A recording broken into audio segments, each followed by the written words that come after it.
welcome back to the YouTube channel. Today we're doing something a little bit different. And what I'm going to be doing today is introducing you to my new friend. I've got the Kodak Ektar H35 camera here, which I bought from my local camera store. Shout out to Don's Photo. And I'm very excited to give it a go. And so in today's video, I figure I will open the box. I did open it beforehand. I'm also a raccoon, so I couldn't figure out how to put it back to look nice. So you get what you get. But we're going to look at it together and kind of explore what it's all about. So I first found out about this camera thanks to YouTube and a bunch of people that I was just kind of going down the rabbit hole looking into film tutorials and things like that.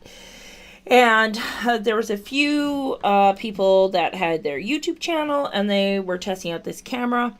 And what I love about it is that it is a half frame camera. What this means is that for every one standard frame of film, you actually get 2 photos. So it's going to double the amount of images that you get out of one roll of film. They're just tinier.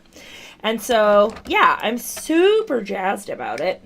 Also, I wanted it in a cute color. So the camera itself is very tiny, very light. It's basically plastic. It is plastic. It's not like plastic. It is plastic. And it's super cool. Now, it did come with some, what do you call it? Accessories. And the accessories include a wrist strap, which I guarantee you I'm not going to use. I don't even use a strap on my regular camera. And a little bag for protection, which I also won't use because that's not how I live my life. And so, yeah, I'm quite excited to give it a go. So it is a 35mm camera. Again, the back just pops right open. There's just a little dooley, what's it here? That's the technical term.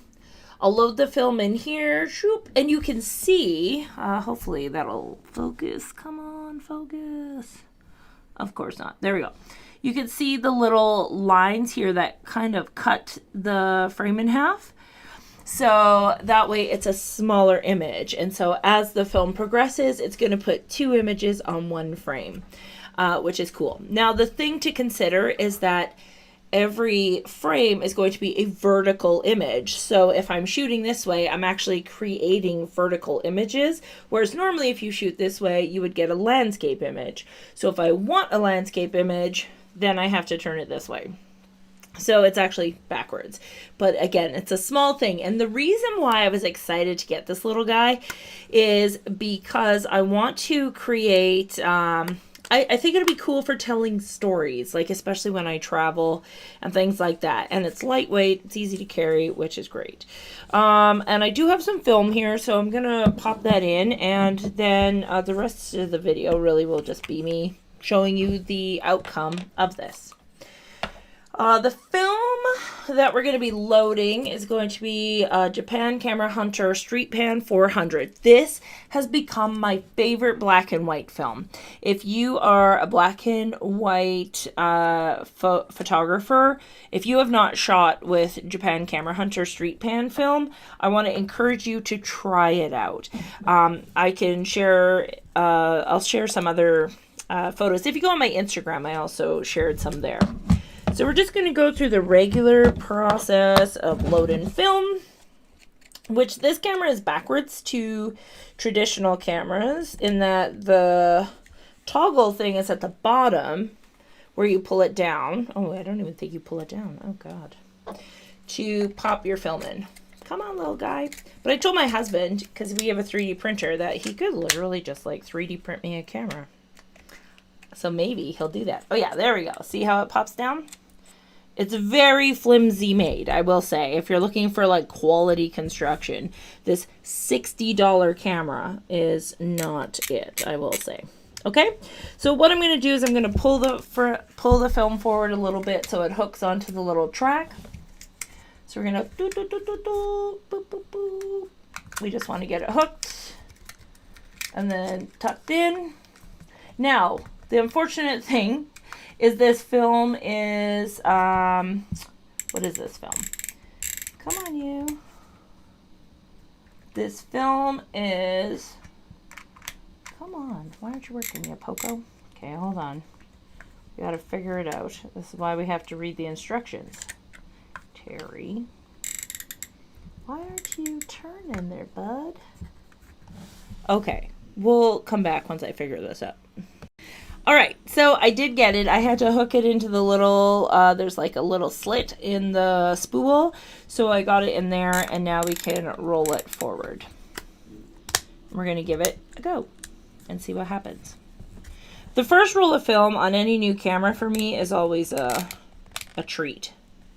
So I'm excited to give this a shot, see how it goes. It does take one AAA battery, which I do have in here. So why are you not working, my friend?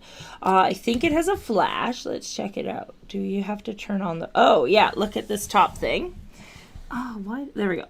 So this turns, so you can turn on or off the flash. So right now the flash is off, and then let's see if it'll focus. Come on, little buddy. Oh my God, why aren't you focusing? Don't look at my face. There we go. There we go. So here it shows flash or no flash, and so then you just turn it, and now there is a red light which tells me that it's on, so I can start taking pictures with this. So yeah, let's start by taking a picture of you all. Now the thing is, obviously I can't what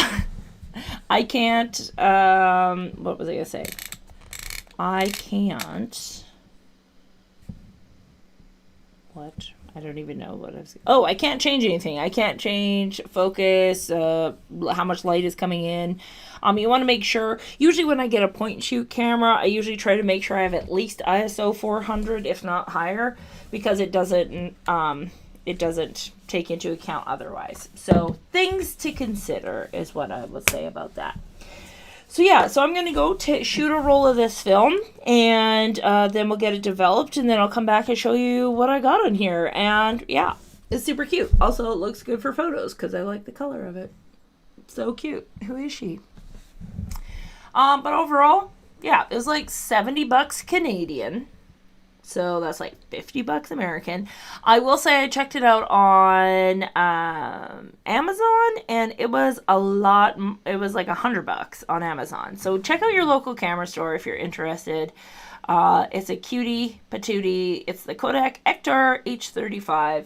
And the way that I saved up for this is that I set goals for myself. So when I make a certain monetary amount, then I can buy the thing that's on the list.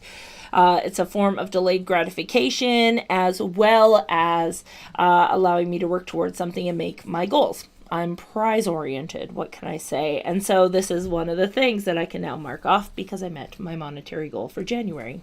Woohoo! All right, so if you have any questions, if you'd like to see this type of content, again, if you want to see what other film cameras I'm shooting with, what the photos look like when I shoot with them, what kind of film I'm shooting with, all that good stuff, please let me know in the comments section. I'm more than happy to share. I am by no means an expert on film photography. I just like to do it for a lot of fun. I think it looks cool. I think one of the benefits that comes out of film photography is that you like everything, even the shitty photos, because it's like it literally is a split second of time, and in that moment you don't know what you took, so you don't capture 500 to choose one that is the best. So you get to accept what it is, and to be honest, it's helpful in the form of body image and things like that, where you got what you got, so learn to accept it. So yeah, that's why I think I like it. So check it out. Again, stay tuned for the photos. They're coming next. And if you like it, you'll like it, you know? Give it a go.